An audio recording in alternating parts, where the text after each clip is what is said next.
First, what is BIM, or what is BIM referring to, or what is the definition of BIM?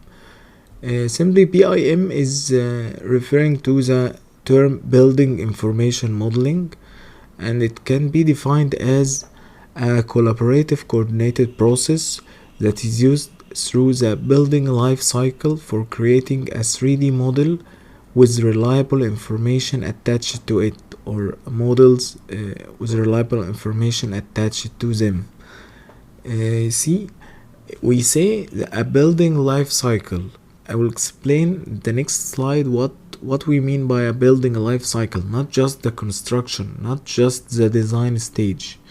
We want the BIM to be applied through the whole life cycle of the project, not just building, but any project, any construction project.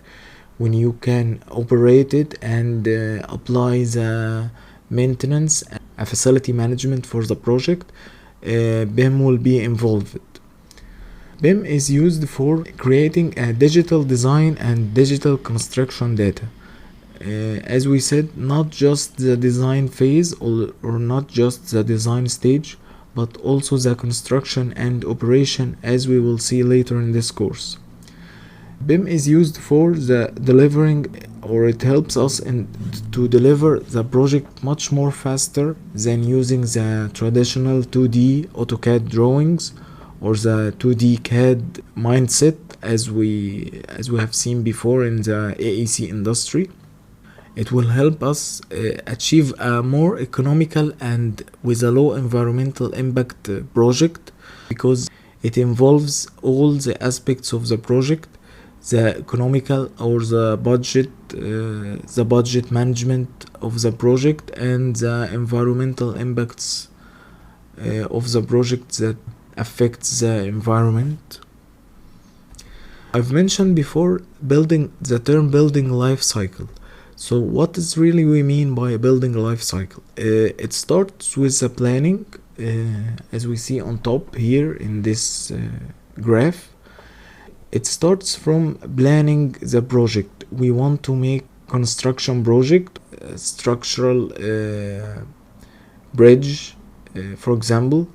It starts from the planning stage, then the design. We use BIM, or building information modeling, is involved in each stage of those 6 stages shown on this graph.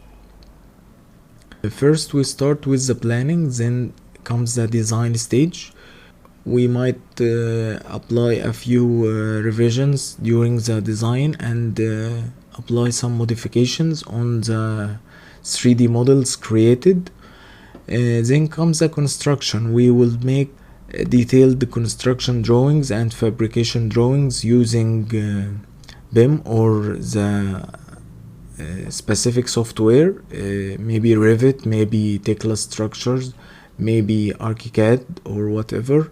In this stage, in the design and construction stage, we use an authoring BIM tool. What's an authoring BIM tool? It's the tool we use to create a 3D model. After that, we use a review tool. The review tool, it's represented as Navisworks or Synchro Pro. Those two programs are considered a review BIM tool. They don't create anything new. What you have created, the 3D model and everything and all the information attached to it, it's done on an authoring BIM tool like the Revit or Tekla.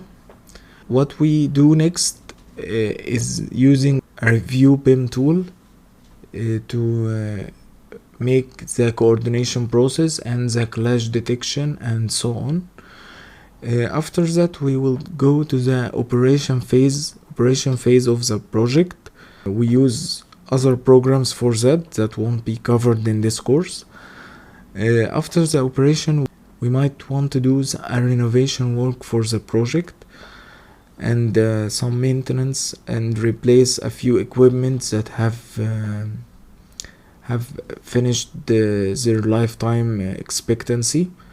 After that, if we want to demolish our project or demolish this building that we have built and start planning another project. All that the building information modeling will be involved into. See you in the next lesson.